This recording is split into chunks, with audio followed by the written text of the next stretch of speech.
Okay guys, I've got a confession to make, and this is gonna be a hard one. I don't watch idol anime. I'm so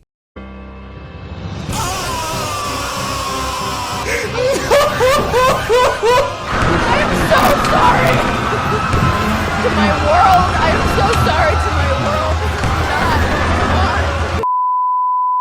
Okay, but real talk, as someone who's been watching anime for a pretty long time now, there's always been this type of genre that is ingrained into the back of my mind, as well as many others, but just never seeks to look into more of that specific niche, regardless of how often you'd hear of them.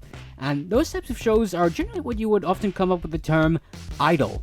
If you've been living underneath a rock for some odd reason, the definition is usually described as a group of teenagers, mostly just girls, who often entertain the wide masses in Japan with pop songs and dancing performances in front of a wide audience. It's kinda like how you define a K-pop group, basically. And they've been a massively prominent staple in the eyes of the Japanese landscape for a while now. Like, seriously, they've been a thing ever since the music industry had unleashed the Beatles. That's how old this job is. So it wouldn't be surprising if, on the other margin, when you have another wildly successful type of media in Japan, in which case, the most optimal way to do things is to combine those aspects together, and then BAM! You got idol anime. And believe it or not, they have been proven to be a rather successful prospect in the anime sphere, with some well-known shows like Love Live, Idolmaster, and Symphogear. But when it comes to that whole margin as to whether I'll spend my time watching them, my usual response to that is just being like, Don't get me wrong, while I do understand why these shows can have a massive appeal to some fans, personally, I just don't see myself as the type of guy who owns 50 body pillows of that one girl famous for the Nico Nico meme. Now you know why being a weeb has its downsides. I don't know, maybe it's because they're a bit too lighthearted for me to enjoy, and the fact that most of the time you're just watching a huge cast of anime girls just singing and dancing, it doesn't vibe with me all like that. I mean, you gotta have some spice in it. Throw in some wacky concept that'll make even the most monkey brain people look at be all like, oh, idol anime good. And to that detriment, I kind of got that with a show called Zombieland Saga, whereas you got a group of girls that forms an idol group while also hiding the fact that they're, the ever-living dead. But we're not here to talk about that. Instead, as you can make from the title and thumbnail, we are here to talk about the show that, hopefully as by the time this video has gone out, has been making huge strides across the anime community far and wide, and while that anime just so happens to be another idol show, the narrative and presentation is unlike anything you'll ever see in your bog standard sub-show that's just one part of a conglomerate franchise that'll even make the most diehard of Fate fans relapse in bewilderment. So ladies and gentlemen, may I introduce you to the Melancholy of Oshi Noko.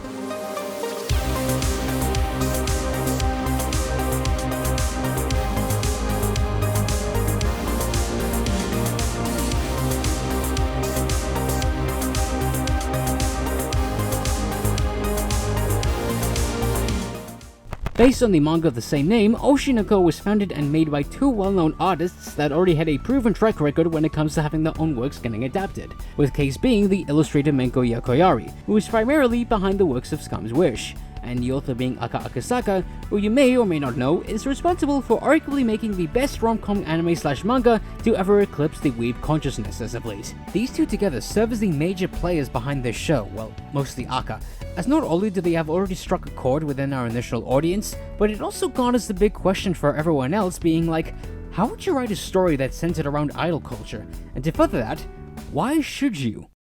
Yes!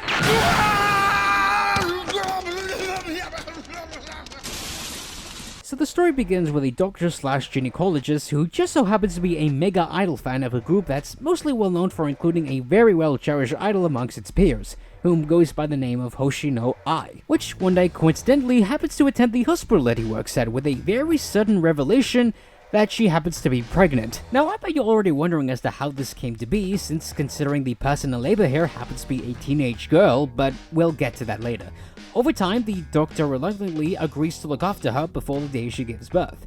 However, on the day that he's meant to deliver, he is suddenly attacked and therefore murdered by a full-blown fanatic that, for whatever reason, knows about Ai's pregnancy. However, as soon as the doctor thinks he's going to the afterlife despite the unlucky encounter, everything goes against the wall so hard that by the time he opens up his eyes again, he begins to realize that he is now reborn as Ai's newborn son.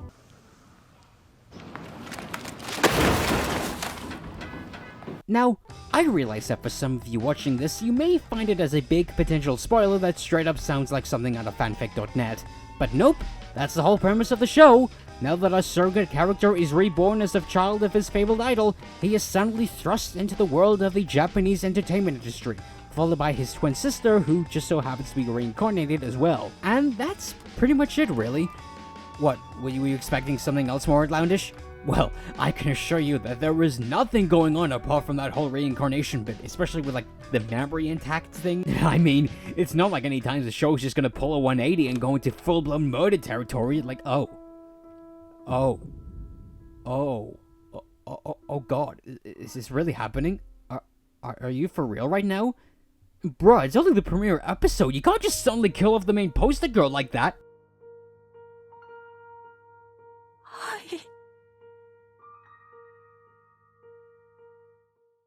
Yeah, I'm gonna go take a breather real quick. Not gonna lie, this is one of the rare instances where being an anime fan just doesn't come into play anymore. The moment you start watching the first episode, there are so many questions laid unanswered that as soon as the revealing backdrop goes into play, the series just doubles down and takes the entire bakery. To be honest, it's hard to pin down what kind of an anime it is anymore, even when it's playing on the usual tropes and cliches that are standardized in today's climate. If there was one thing for certain, Oshi is never afraid to delve deep into the dark, uncomforting, and oftentimes deeply depressing topics that centers around what it's like to be on the other side of the entertainment industry. By the time you get past the first episode, it doesn't play full throttle into how it presents its themes. Instead, it just plays the tone subtly into the background that as soon as you start noticing some bits of staleness, you're immediately hit with a sudden crash that leads into an ever-spiraling staircase with absolute no point of return. From the way that everything's being presented, you can clearly tell that Akasaka went full-on in-depth into researching the current landscape that we live in today, ranging from the ever-engrossing social media aspects to the monopolization of corporate investments to the rampant mentality of consumption in this seemingly dystopian world in which, to be blunt, it kind of represents the world that we, the audience ourselves, live in today.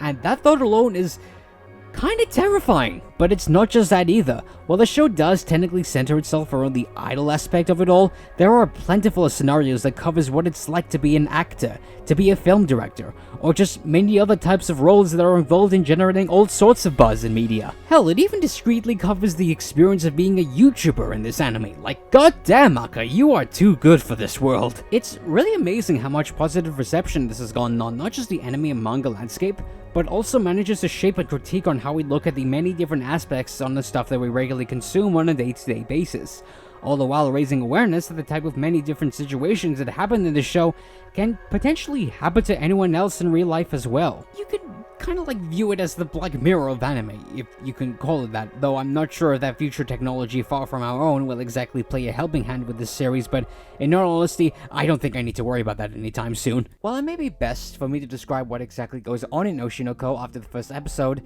I think it would be nice to cover the themes that on which are mainly prevalent to what the series has to say overall, instead of just focusing on its main cast of characters. Like, okay, Aqua, a man, I get that your own mother/fabled idol was killed in front of you and you want to seek judgment upon the man responsible, but you're gonna have to backseat on this one, I'm sorry. Now, usually when it comes to idol anime, the most prevalent messages on what they have to say is about preserving the friends you have made along the way, and no matter how difficult the situation may be, you must always strive forward and never give up on your determination to do so.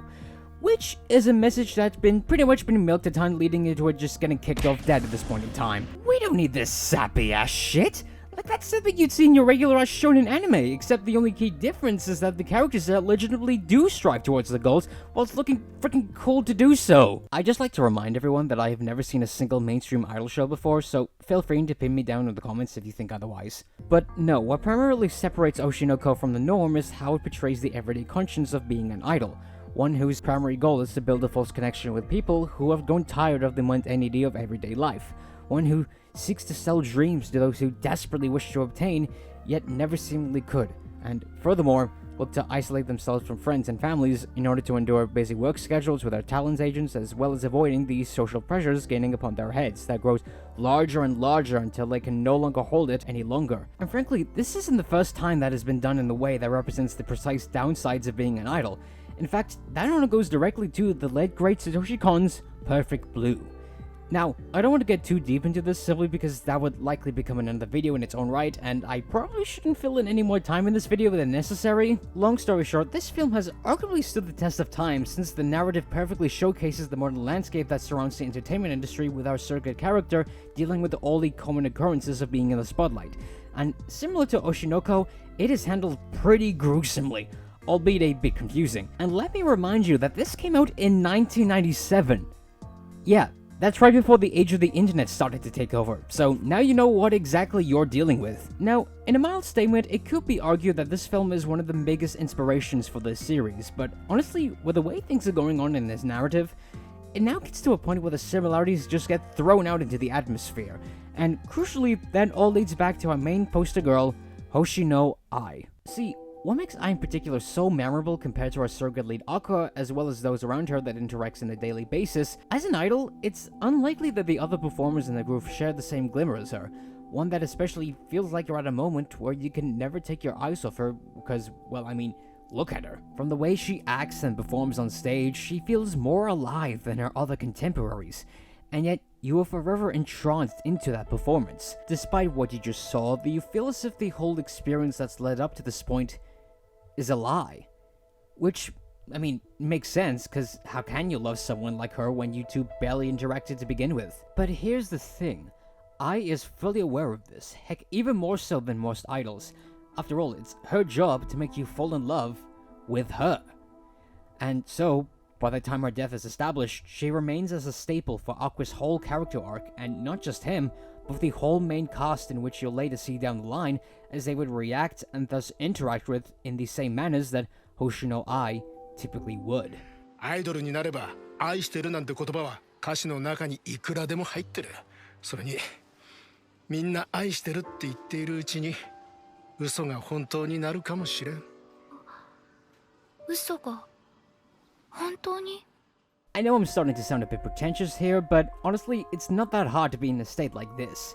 We already live in an age where the idea of becoming an influencer that stands to be a longevity in your career path has become prevalent. Like, I can just think of many people that got famous off on the internet, and I wouldn't have made this channel in the first place if I didn't grow to be inspired by some of them. Hell, the entire celebrity ecosystem has existed way before the age of the digital era, and it's kind of amazing how long it's managed to withstand its sustainability despite its many occurrences and controversy and beyond. All in all, I think it's bittersweet to consider how much of our everyday lives has been tainted with what's been going on with everyone else's.